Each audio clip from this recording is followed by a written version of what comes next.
First, Pete, what can you tell us about this Supreme Court ruling today, the immediate impact on the former President Donald Trump? Well, his goose is cooked in terms of trying to keep his taxes away from Manhattan District Attorney Cyrus Vance. Well, it means he's out of options. Remember, he tried once before to say, when he was in the White House, I'm president, you can't touch me, I'm immune from the criminal justice process, and that includes grand jury subpoenas. The Supreme Court rejected that by a vote of 7-2. Both the two Trump appointees who were on the court at the time voted with the majority. So the president's lawyers went back to court and said, OK, the problem with this subpoena is it's too broad. It asks for too much. Well, they lost in the trial court. They lost in the Court of Appeals. They went to the Supreme Court last October with an emergency appeal saying, you know, please stop this until we can get up there and argue the case on the merits. So this case has been sitting there since last October. And finally, today, the Supreme Court said, nope, we're denying this emergency application. So it's over. The president is out of legal options to try to stop this. Remember, what the grand jury wants is about 8 or 9 years of the president's corporate and personal tax returns from his accountants. And the accountants have already said, you know, we'll do whatever the courts say. So I would expect that this material will be turned over within a matter of days. And we don't know exactly what Cy Vance and his grand jury are investigating. They've given us some indication they're looking at the hush money payments, the question of whether the president over or understated his assets in order to evade taxes, and perhaps possible insurance fraud. But now it's over. This material has to be turned over. And, Harry, briefly, the significance for this, because it's not going to become public. These are secret hearings, but Cy Vance will get his hands for the grand jury on those taxes, both corporate and personal. That's right. And first, it is out of the hermetically sealed chamber of Donald Trump. And you just have to imagine the likelihood that down the line at some point, everyone will see them. But as Pete says, in this case, what would have to happen is the grand jury return charges and the taxes be introduced as evidence. If they return charges, it's almost certain they will. Basically, what's going on here, this is from Michael Cohen's report several months back, is when he wants to get loans, he makes it seem like properties are valuable. When he wants to pay taxes, he makes them seem like they're low. Hard individually, but if you stack them up next to each other, it's a pretty straightforward case for a prosecutor to prove, and you must have the tax records to do it. If they charge, the public will see the tax records. Even if they don't, it's a giant step toward one way or another they're being released. And, Pete, let's turn back to Capitol Hill. Judge Garland was asked by Senator Feinstein today about the January 6th attacks. Here was his response on that.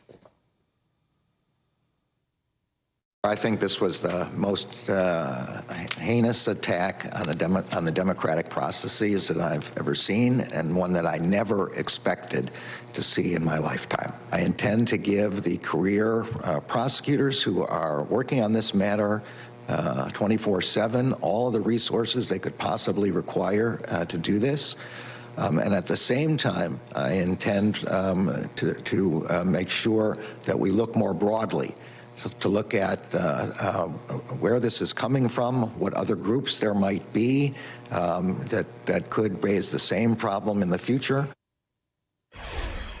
And, Pete, he also was asked about, body cameras and all sorts of other activity, other help that they might need. But there's a hearing tomorrow on all of this. He also made it very clear where he stands on not being the president's lawyer and not letting politics interfere with him. It was a total reset. I think a couple of I think a couple of messages here. Number one, he wants to make sure that Justice Department people understand they should make decisions based on the evidence of the law without any kind of political interference. He said he wouldn't have taken the job if President Biden hadn't given him that assurance, including on the investigation of the president's son, Hunter Biden. He said the president has given him indications he'll be hands off on that.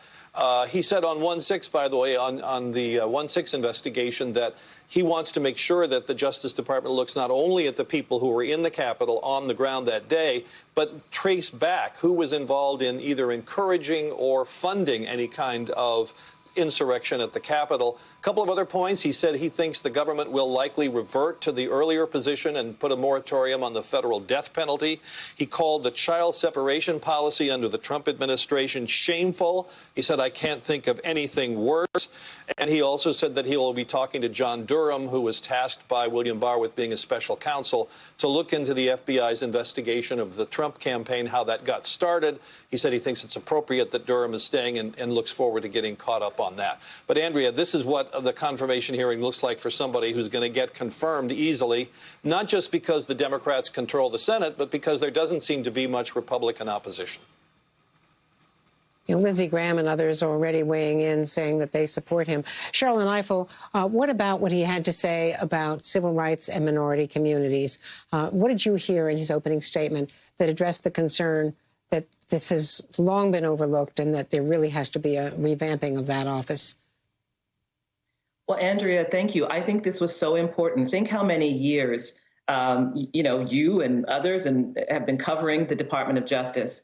And how little attention there has been to the origins of the Department of Justice as having been created precisely to protect the right of newly freed slaves, of Black people around the country, pursuant to the 13th, 14th, and 15th Amendments, and particularly to protect Black voting rights. It was very powerful and important for this Attorney General at this moment in our country when voter suppression is such a powerful issue, for him to remind us of those origins of the Department of Justice. And that's going to be important in the coming weeks, not only through this confirmation hearing, but through the confirmation hearing of others in the department, that we remember the very raison d'etre of the Department of Justice. Because at this moment, we're facing an 1870 moment, sadly. And so I think that was critically important for him to frame his entire presentation today with that important history. And Garrett, we see also that other cabinet members are, well, at least one, certainly Neera Tanden, facing some trouble. This president has only gotten 7 cabinet nominees confirmed, which is behind where both Donald Trump and Barack Obama were. And the problem now on Neera Tanden for OMB is that Joe Manchin, one Democrat, has said he will not vote for her. And now 2 Republicans have joined in, Susan Collins and Mitt Romney. So how does the administration get to the math of getting 51 votes for her, including, of course, the vice president? Well, the short answer is they're going to have to pull a Republican out of their hat to vote for Neera Tanden. I mean, this is the reality in a 50-50 Senate. If you have a nominee who is controversial, you cannot afford to lose any of your Democrats. And with Joe Manchin saying he won't support her, Susan Collins saying he won't support her, it's hard to see where another Republican could be found. Mitt Romney has said he won't support Tanden, that can get them to the 50 votes they need. I mean, that's the difference between a Tanden and a Merrick Garland, who, as Pete laid out, is liable to get 85 or 90 votes for his confirmation. And I think the other person to watch this week will be Javier Becerra, who's got to go through 2 separate confirmation hearings in 2 different committees. He's another one who Republicans have criticized as not having relevant experience in health or human services, and essentially being a political nominee to this post. Democrats will need to stick together on that nomination as well. So, part of the delay in getting the Biden cabinet together was just some of the circumstances here. Democrats not winning the Georgia seats for quite some time, then having to deal with the impeachment trial here in the Senate. All of that slows things down. But now we're getting past some of the kind of consensus nominees and into those that might be political battles in a 50-50 Senate. All these votes are going to count, and the performance of these nominees in their individual nomination hearings are going to be important too. Garland, sailing so far. Nobody's really even tried to lay a glove on him. Becerra, and then actually Deb Haaland as well later this week, the nominee for Interior, could face some very tough questions as too. So kind of a grit your teeth week for the folks on the other end of Pennsylvania Avenue, watching their nominees come up here to the Senate. Indeed. And I should note that for those of us, at least in the Washington area, we are seeing incredible negative ads about Becerra. The Republican interest groups are really taking him down with all kinds of, or just basically that he's not a doctor, is their big complaint.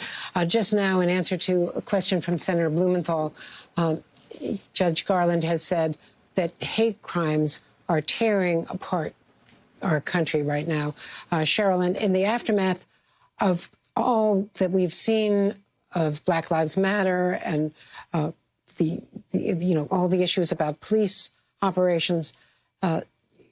What more do you want to see from Merrick Garland as he not only looks at enforcement of the civil rights aspects, the civil